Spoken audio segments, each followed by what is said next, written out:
2025년 11월 19일 새벽 기도회를 하나님께 올려드립니다. 사도신경으로 우리의 신앙을 고백하겠습니다. 나는 전능하신 아버지 하나님 천지의 창조주를 믿습니다. 나는 그의 유일하신 아들 우리 주 예수 그리스도를 믿습니다.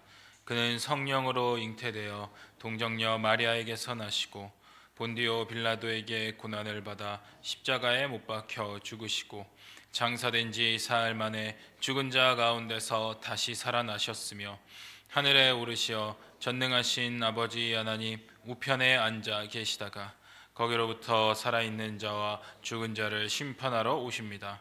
나는 성령을 믿으며 거룩한 공교회와 성도의 교제와 죄를 용서받는 것과 몸의 부활과 영생을 믿습니다.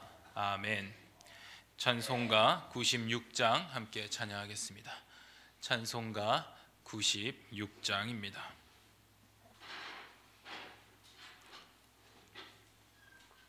찬송가 96장 함께 찬양합니다. 예수님은 누구신가? 우는 자의 위로와 없는 자의 풍성이며 천한 자의 높음과 잡힌 자의 노임되고 우리 기쁨 되시네.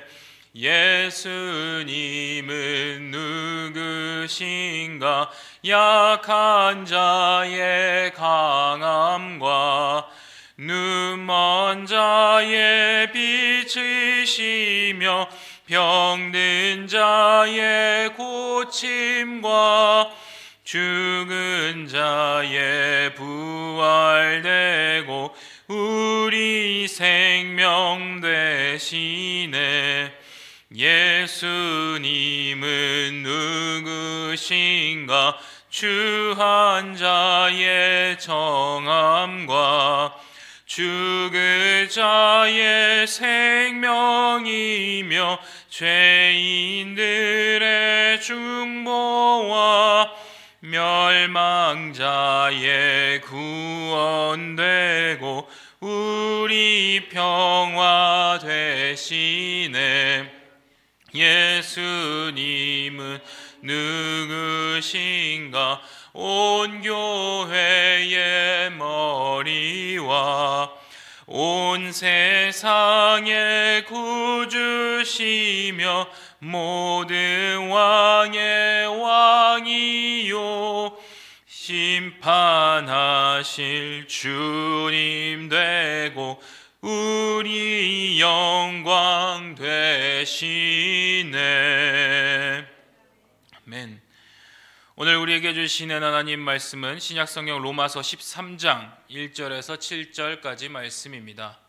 신약성경 256쪽입니다. 신약성경 로마서 13장 1절에서 7절까지 말씀입니다.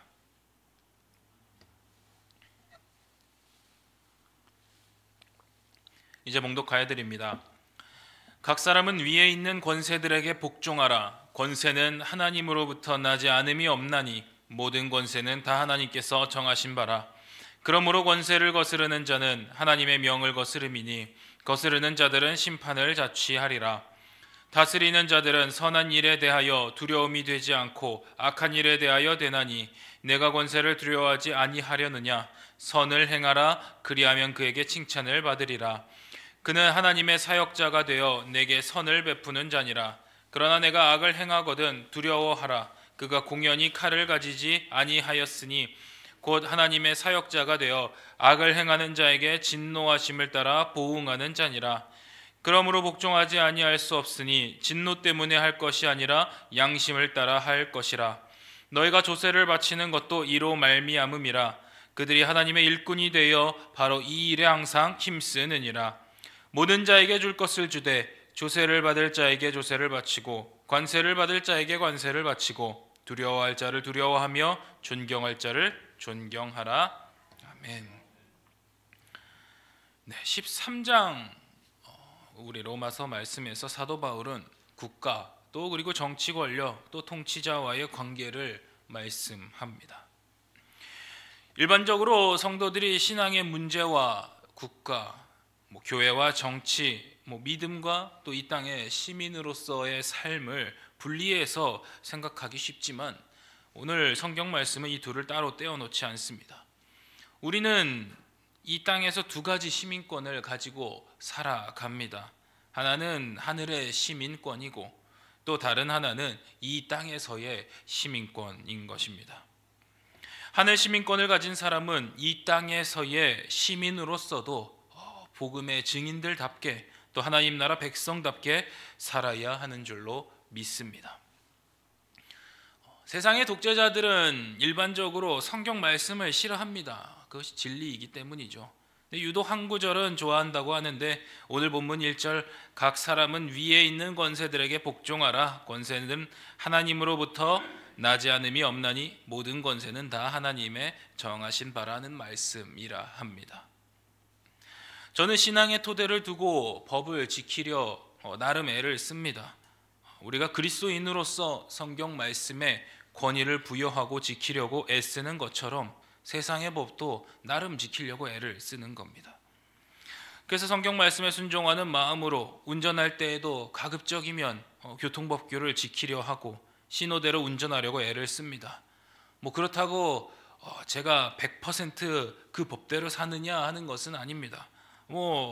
저도 화장실이나 이런 게 너무 급해서 유턴 금지 구역에서 유턴을 할 때도 있고 또 100km로 달리는 구간을 110km, 120km로 달릴 때도 있습니다.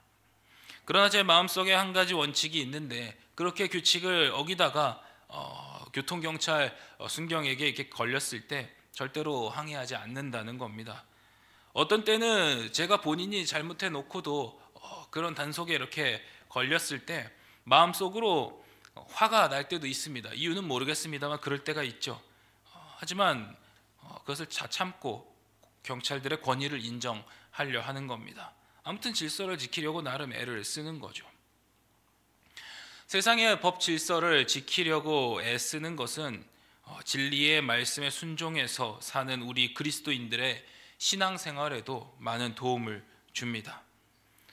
세상의 일은 제 맘대로 불법을 저지르고 불성실하게 대충 하면서 하나님의 일은 성실하게 한다는 것은 이율배반적인 일입니다. 교회 와서 주님 사랑합니다 할렐루야 아멘 외치다가 세상에 나가서는 불법의 인생을 산다는 것 절대로 올바른 신앙생활이 아닙니다. 독실한 크리스천이 되고 싶다 한다면 하늘의 일에 성실하듯이 이 땅의 일에서도 독실해야 하는 겁니다. 서두에 말씀드린 것처럼 우리 새생명교회 성도들 이 세상을 살아갈 때 두 가지 신분으로 살아가는 겁니다. 하나는 천국 시민으로 살아가는 것이고 또 한 가지는 이 땅 대한민국의 시민으로 살아가는 겁니다. 기독교는 국경이 없다 합니다. 왜냐하면 복음은 국경을 초월하기 때문이죠. 모든 사람에게 복음이 전해져야 하기 때문입니다. 그러나 기독교는 국경이 없지만 기독교인에게는 국경이 있고 그 안에 조국이 있는 겁니다. 그것을 우리는 기억해야 하는 겁니다. 그래서 기독교인으로서 우리의 사명은 두 가지인 거죠. 하나님 나라 확장을 위해 애를 쓰는 것 그리고 조국 발전에 기여하는 겁니다. 사도 바울은 오늘 본문을 통해서 기독교인이 세상 나라 시민으로서 어떻게 살아야 하는가 그 삶의 방법에 대해 분명하게 가르치고 있습니다. 그 첫 번째는 나라의 질서에 복종하라는 겁니다. 권세들에게 복종하라 1절에 말씀합니다. 그래서 이 복종하라는 표현에 벌써 신경이 곤두서고 알레르기 반응이 일어나는 사람이 의외로 많으신 줄로 압니다. 그 국가 권력이나 이런 것에 의해서 억울한 일 겪은 적이 있는 사람 또 부당한 권력을 경험한 적이 있는 사람에게는 사실 이 말씀이 쉽지 않습니다. 그래서 우리는 이 구절만 그냥 뚝 떼어서 보면 안 되는 겁니다. 반드시 그 뒤에 이어지는 근거를 봐야 하는 거죠. 권세는 하나님으로부터 나지 않음이 없나니 모든 권세는 다 하나님께서 정하신 바라. 바울은 이렇게 말씀하고 있는 것입니다. 눈에 보이는 통치자 제도 권력을 보지 말고 그 위에 계신 하나님을 먼저 보라는 겁니다. 우리의 부족한 눈에는 그저 내 앞에 있는 왕이나 대통령, 국회의원, 공무원, 법, 제도만 보이는 겁니다. 하지만 성경은 말씀합니다. 그 위에 더 크신 주권자가 바로 하나님이시라는 겁니다. 오늘 본문 말씀에서 권세라는 말은 헬라어로 엑수시아라는 단어입니다. 단순히 힘이나 폭력이 아니라 권한 그리고 위임된 권리를 뜻하는 말씀입니다. 하나님께서 이 땅의 질서를 위해 일정한 권한을 그들에게 맡겨주셨다는 의미입니다. 왕이든 정부든 법이든 제도든 그 모든 권세는 권위자이신 하나님 아래 있는 권세입니다. 그래서 바울은 그 권세를 거스르는 자는 하나님의 명을 거스름이 된다라고 말씀하고 있습니다. 여러분, 이 말은 국가가 곧 하나님이다라는 말이 절대 아닙니다. 권세를 절대화하라는 뜻도 아닙니다. 다만 우리가 그 권세를 대할 때 먼저 그 위에 계신 하나님을 인정하라는 뜻입니다. 생각을 해보십시오. 사도 바울이 이 로마서 편지를 쓸 때 로마 제국의 황제는 이제 네로의 시대에 접어들어가던 때였습니다. 오늘날 우리가 생각하는 깨끗한 법치 국가와는 전혀 다른 우상 숭배와 또 기독교에 대한 폭력이 본격적으로 시작되는 그 부패가 뒤섞인 제국이었습니다. 그런데도 바울은 하나님은 여전히 그 위에서 역사하고 계신다라고 고백하고 있는 겁니다. 사랑하는 성도 여러분, 우리가 사는 시대 그리고 우리가 속한 나라, 우리가 보는 현실 권력은 때로는 부족하고 불완전하고 부당해 보일 때가 있습니다. 그러나 그 어떤 시대 어떤 나라에서도 하나님께서는 통치권을 빼앗기신 적이 없다는 사실을 믿으시길 축원합니다. 그래서 믿음의 사람은 그 뉴스 한 구절만 보면서 절망하고 분노하고 낙심하는 것이 아니라 뉴스보다 더 먼저 더 깊이 하나님의 주권을 바라보는 사람인 줄로 믿습니다. 그래서 우리가 권세를 태하는 첫 태도는 나의 정치적 입장이 아니라 영적 시각이어야 하는 줄로 믿습니다. 언제부턴가 우리 사회의 풍토는 권위에 도전하고 무조건적으로 저항하는 것이 마치 어떤 신세대의 특징인 것처럼 어떤 그런 세련된 것처럼 보이지만 이건 사실 크게 잘못된 태도라 생각합니다. 고정관념을 타파하고 자유롭게 사고하는 것이 기존 질서의 파괴 현상으로 나타난다면 그건 틀림없이 잘못된 것이라는 겁니다. 성경 말씀에서도 물론 아주 예외적인 경우에 저항의 합법성을 가르치십니다. 그러나 보편적인 삶의 자세로서의 복종은 질서 유지에 있어서 매우 중요한 가치인 겁니다. 그러면 우리는 한 가지 중요한 질문이 생기는 겁니다. 그럼 불의한 권력 앞에서도 우리는 무조건 복종해야 하는 겁니까? 성경 전체를 보면 절대 그렇지 않습니다. 다니엘과 세 친구들은 바벨론 왕이 우상에게 절하라고 명령했을 때 자신의 목숨을 걸고 거부했습니다. 사도 베드로와 요한도 사람보다 하나님께 순종하는 것이 마땅하다고 선언하면서 자신의 목숨이 위험해도 복음 전하는 일을 멈추지 않았던 것을 우리는 기억합니다. 그것은 권세가 하나님의 뜻에 정면으로 거스르는 일을 강요할 때 우리는 하나님께 순종하기 위해 그 권세에 순종하지 않을 수가 있는 겁니다. 그러나 그것은 어디까지나 나 스스로 그냥 어떤 견해에 의해서 그 권세를 내가 싫어해서가 아니라 하나님께 순종하기 위해 선택하는 고난이며 그 결과에 대한 책임까지도 하나님 앞에서 기꺼이 지는 순종인 겁니다. 일반적인 상황에서 국가 정책과 법과 질서, 사회 질서와 선을 위해 세워진 것이기 때문에 우리는 그 틀 안에서 정당하게 순종하며 기도하며 복음적인 영향력을 발휘해야 하는 줄로 믿습니다.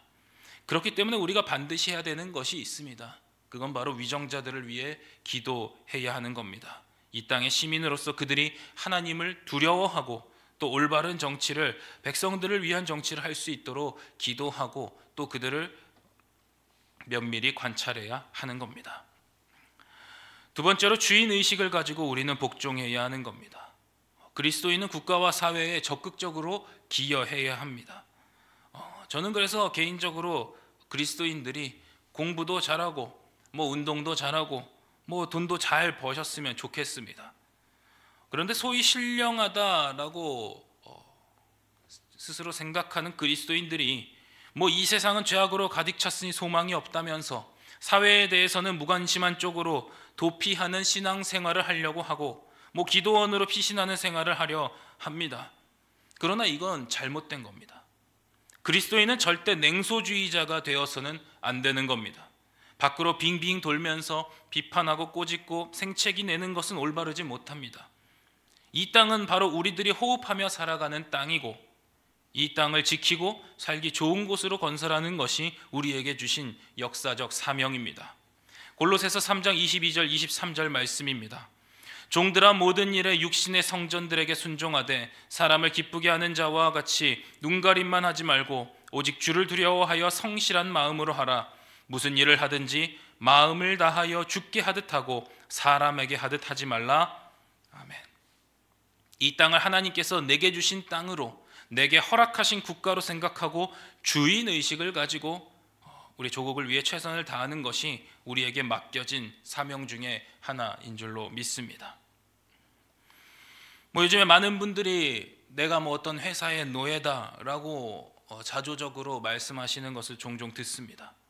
그러나 현대판 노예는 자기에게 맡겨진 자리에서 열심히 일을 하는 사람을 총칭하는 것이 아니라 일을 눈가림으로 하는 사람들을 뜻하는 말이라 저는 생각을 합니다.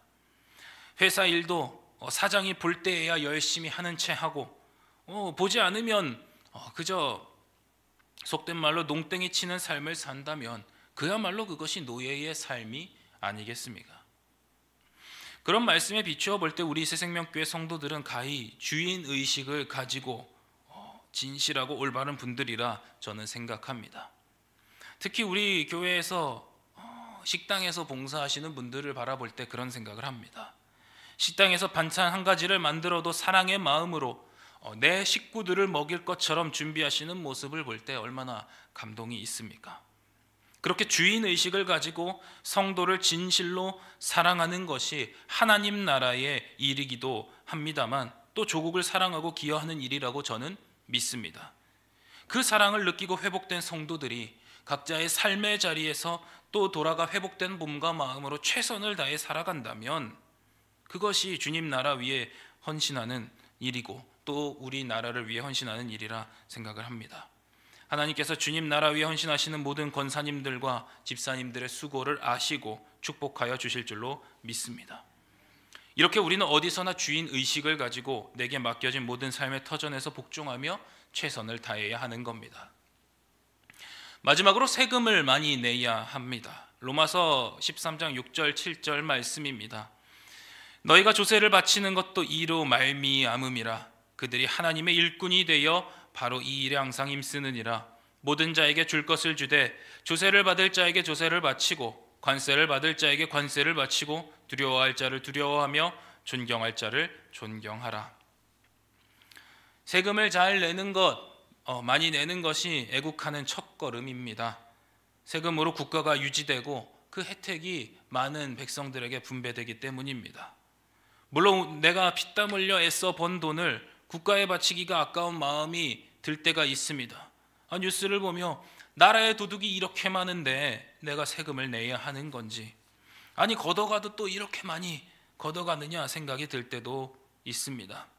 그러나 우리가 적극적으로 생각할 때 내가 세금을 많이 낼 수 있다는 것은 하나님께서 그만큼 물질의 축복을 많이 부어내려 주셨다는 반증이 되는 겁니다. 또한 11조에 욕심을 내는 여러분이 되시길 바랍니다. 입술로만 회개하고 그 주머니가 회개하지 않는 것은 진정으로 회개한 것이 아니라 하겠습니다. 하기 쉬운 내 입술의 말로서는 회개하면서 실질적으로 하나님의 명령인 11조나 주일 성수는 자기 사정에 따라 하지 않으려 한다면 그것을 진정으로 회개했다 할 수가 있겠습니까? 말라기 3장 10절 말씀에 만군의 여호와가 이르노라. 너희의 온전한 11조를 창고에 들여 나의 집에 양식이 있게 하고 그것으로 나를 시험하여 내가 하늘의 문을 열고 너희에게 복을 쌓을 곳이 없도록 붙지 아니하라 보라 말씀하십니다. 여러분, 하나님께서는 절대 자신을 의심하거나 시험하는 것을 허락하지 않으시는 분입니다.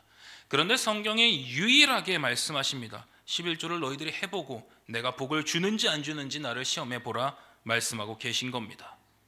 인간의 가장 약한 부분, 그 물질적인 부분에 대한 유혹을 이겨내고 하나님께 순종하여 그것을 드렸을 때 내가 너에게 복을 주는지 안 주는지 시험해 보라 말씀하시는 겁니다. 그 인간들을 바라보시며 그 물질적인 부분에 매번 무너져 내리는 모습을 보시는 그 하나님의 답답한 마음을 이 말씀을 통해 우리는 알 수가 있는 겁니다. 그 과정을 통해서 살아있는 나 하나님을 체험해 보라는 말씀입니다. 얼마 되지 않는 벌이에 참이 어려운 시기에 허리띠 졸라매며 정직한 세금과 또 정직한 11조를 드릴 때 그 삶 가운데 하나님께서 축복하여 주시고 은혜 더하여 주실 줄로 믿습니다. 그러나 우리가 물질적인 부분에서 하나님을 속이고 또 내 조국을 속이면 우리에게 돌아올 것은 형편없는 미래와 죄에 대한 심판뿐인 것입니다. 말씀을 정리하길 원합니다. 사랑하는 새생명교회 성도 여러분, 저는 우리나라 저의 조국에 대한 자부심이 있습니다. 요즘 참 어려운 시대 가운데 살고 있습니다. 또 어렵다고 말씀도 많이 하십니다만 다른 나라들에 비해 정말 빈약한 국토와 또 부족한 자원으로 우리가 이만큼이나 사는 것 하나님의 은혜인 줄로 믿습니다. 우리는 이 나라를 하나님께서 내게 맡기신 나라로 생각하고 선한 국가로 또 많은 사람들이 행복할 수 있는 복지국가가 되기 위해서 위정자들을 위해 기도하며 또 주인의식으로 내가 적극적으로 참여하고 섬기고 정직하고 기쁜 마음으로 섬기는 저와 여러분이 되시길 주님의 이름으로 축원합니다. 기도하겠습니다. 거룩하신 하나님 아버지, 오늘 새벽에도 저희를 깨워주시고 말씀 앞에 서게 하시니 감사합니다. 하나님, 저희들이 이 땅에서 두 시민권을 가지고 살아가는 존재임을 다시 기억하길 원합니다. 하나님 나라의 백성으로 부르신 주님, 또한 동시에 이 나라의 시민으로 살게 하신 주님, 저희들이 맡겨주신 그 두 자리를 모두 복음을 따르는 사람들답게 하나님 나라 백성답게 충성되이 감당하는 저희들 되게 하여 주시옵소서. 저희들 눈에는 대통령과 국회의원, 공무원 그런 것들만 보이지만 그 위에 더 크신 주권자 하나님께서 모든 역사를 통치하고 계심을 믿습니다. 어떤 시대 어떤 나라에서도 하나님께서 결코 통치권을 빼앗기신 적이 없음을 믿습니다. 하나님의 주권을 바라보는 믿음의 사람들 되게 하여 주시옵소서. 정치적 입장보다 먼저 영적 시각으로 시대를 분별하는 눈을 저에게 허락하여 주시옵소서. 하나님 아버지, 권세를 무조건 미워하고 비난하는 입술이 아니라 위정자들을 위해 기도하는 입술 되게 하여 주시옵소서. 대통령과 중앙과 지방의 모든 지도자들이 하나님을 두려워할 줄 알게 하시고 자신들의 부패와 사욕을 버리고 정직과 정의와 공의를 사랑하는 마음을 저들에게 더하여 주시옵소서. 이 나라의 입법과 사법 행정의 모든 분야 위에 하나님의 두려우신 손이 임하게 하여 주시옵소서. 주님, 이 땅을 남의 나라처럼 그저 뉴스 속 이야기처럼 비난의 대상으로만 보지 않게 하시고 하나님께서 저희들에게 맡겨주신 조국, 내가 숨쉬며 살아가는 그 하나님께서 주신 자리로 보게 하여 주시옵소서. 그리하여 한 발 물러서 있는 냉소주의자가 되는 것이 아니라 기도하며 참여하며 이 맡겨주신 조국을 위해 땀 흘리는 그리스도인들 되게 하여 주시옵소서. 내가 서 있는 작은 자리, 가정과 직장과 골목과 교회와 지역사회에서 성실과 사랑과 정직으로 섬기는 저희들 되게 하여 주시옵소서. 주님, 국가에 정직하게 세금 내는 것, 애국의 첫걸음을 잊지 않게 하여 주시옵소서. 남의 죄를 욕하면서 내 손으로 불의한 이익을 취하는 위선을 범하지 않게 하여 주시옵소서. 또한 하나님께서 11조와 헌금을 통해서도 우리의 신앙을 시험하고 계시는 줄로 믿습니다. 물질의 유혹을 이기고 하나님께 먼저 드리는 믿음을 저희들 갖게 하여 주시고 많이 벌어 정직한 세금도 많이 내게 하시고 기쁨으로 11조도 많이 드리는 저희 새생명교회 성도들 되게 하여 주시옵소서. 하나님 아버지, 이 나라를 불쌍히 여겨 주시옵소서. 작은 땅 부족한 자원에도 불구하고 이렇게나마 살게 하신 것 하나님의 은혜인 줄로 믿습니다. 이 민족 가운데 또한 복음을 심어주시고 교회를 세워주시고 수많은 우리 믿음의 선조들의 눈물의 기도로 여기까지 인도하신 주님을 찬양합니다. 저희들이 이 나라를 하나님께서 맡겨주신 나라로 언제나 생각하게 하시고 선한 국가, 공의로운 국가, 또한 복지국가가 되도록 위정자들을 위해 기도하며 주인의식으로 참여하며 정직하고 기쁜 마음으로 섬기는 저희들 되게 하여 주시옵소서. 오늘도 저희들에게 맡겨주신 일터로 가정으로 각자의 삶의 자리로 나아갈 때에 하늘의 시민권을 가진 사람답게 이 땅의 시민으로서도 정직하고 성실하며 빛과 소금의 역할 감당하는 저희들 되게 하여 주시옵소서. 우리의 작은 순종과 또한 눈물의 기도를 통하여 하나님 나라가 확장되게 하시고 우리 조국도 주님 안에서 새로워지는 나라가 되게 하여 주시옵소서. 이 모든 것 우리의 참된 왕이시며 만왕의 왕 되시는 예수 그리스도의 이름으로 기도하옵나이다. 아멘. 다 같이 주기도문으로 예배 마치겠습니다. 하늘에 계신 우리 아버지, 아버지의 이름을 거룩하게 하시며 아버지의 나라가 오게 하시며 아버지의 뜻이 하늘에서와 같이 땅에서도 이루어지게 하소서. 오늘 우리에게 일용할 양식을 주시고 우리가 우리에게 잘못한 사람을 용서하여 준 것 같이 우리 죄를 용서하여 주시고 우리를 시험에 빠지지 않게 하시고 악에서 구하소서. 나라와 권능과 영광이 영원히 아버지의 것입니다. 아멘. 각자 기도하시고 돌아가시길 바랍니다.